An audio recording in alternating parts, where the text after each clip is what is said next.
Pomidory w szklarni. Zebrany owoc jest wynikiem udanego zapylania. Uprawa pomidorów w szklarni daje dodatkowe wyniki tylko wtedy, gdy przestrzegane są pewne czynności. Jednym z nich jest zapylanie kwiatów, bez którego powstanie zalążków jest niemożliwe. Po co zapylać pomidory w szklarniach? Do powstania owoców konieczne jest, aby pyłek z pylników kwiatowych dostał się na piętno słupka. Nawet dzieci w wieku szkolnym wiedzą, jak zachodzi zapylanie w warunkach naturalnych. Sprzyja temu wiatr i owady zbierające nektar z kwiatów, przenoszące na nogach pyłek. W górnym prawym rogu podaję link do informacji o samozapyleniu i zapyleniu pomidorów przez trzmiele i wiatr, który już wcześniej był zamieszczony. W zamkniętych warunkach gruntowych procesy te są również możliwe, ponieważ w ciepłym sezonie, kiedy następuje kwitnienie, szklarnie często wietrzymy, a podczas upału wcale nie zamykamy drzwi lub okien.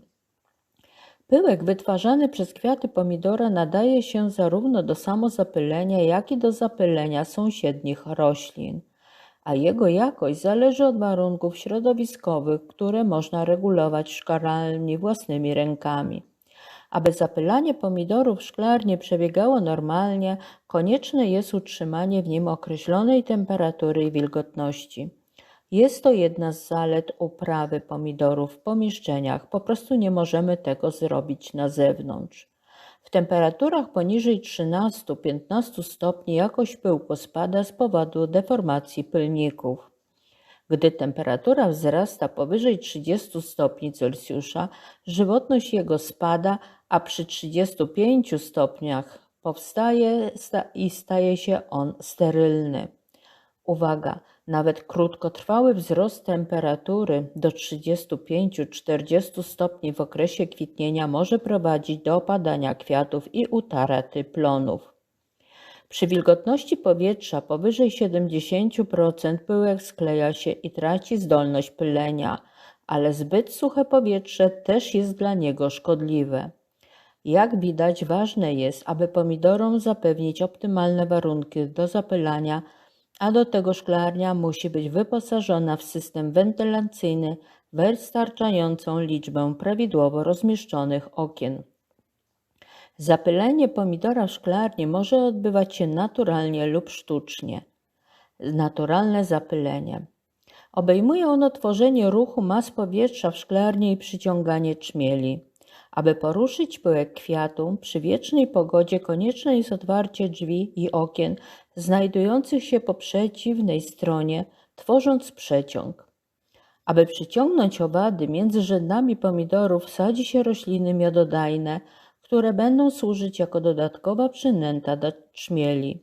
Możemy po prostu przynieść doniczki z kwiatami do szklarni na okres kwitnienia. Jeśli są to aksamitki lub bazylia, to ich obecność poprawi również smak dojrzałych owoców. Sztuczne zapylanie. W zapylonym kwiatku płatki są wygięte. Jeśli tak nie jest, na kilka dni po środkach podjętych w celu naturalnego zapylania na roślinach nie uformowały się zalążki, będziemy musieli rozpocząć ten proces ręcznie. Zapylanie pomidora w szklarni odbywa się rano, ponieważ pyłek dojrzewa w nocy. Należy to robić co drugi dzień przez cały okres kwitnienia, stosując jedną z następujących metod. Możemy lekko potrząsnąć każdą rośliną, delikatnie trzymając ją za łodygę. Jeśli pomidory są przywiązane do krat, wystarczy lekkie stuknięcie w sznurki, aby pyłek się obudził. Wykorzystanie wentylatora. Włączone urządzenie przenosimy między roślinami, tworząc sztuczny wiatr. Za pomocą pędzelka. Jest to najbardziej prymitywny sposób ręcznego przenoszenia pyłku z kwiatka na kwiatek. Możemy też użyć szczoteczki elektrycznej, takiej do zębów, którą musimy delikatnie włączyć. W wyniku wibracji pyłek zostanie przeniesiony na słupek. Gdy już kwiaty zapylimy, wymagane jest natychmiastowe zwiększenie wilgotności powietrza. W tym celu musimy rośliny podlać lub spryskać pomidory z opryskiwacza ręcznego. ale po kilku godzinach, a także po każdym podlewaniu, szklarnia powinna być wentylowana, aby uniknąć wilgotności powietrza szkodliwej dla roślin. Jest jeszcze jeden sekret, który zwiększa plon pomidorów.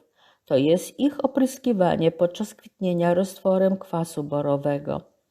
Lek przygotowuje się przez rozpuszczenie 10 gram proszku w wiadrze ciepłej wody. Przypominam, że kwas borowy rozpuszcza się tylko w gorącej wodzie. Dlatego najpierw musimy go rozpuścić w szklance gorącej wody i dopiero później dolać do wiadra z ciepłą wodą. Wniosek. Jeżeli wiemy, w jaki sposób pomidory są zapylane w szklarni i jakie warunki należy do tego stworzyć, możemy osiągnąć doskonałe wyniki. W porównaniu do uprawy w otwartym terenie plon wzrasta a nawet 3-krotnie.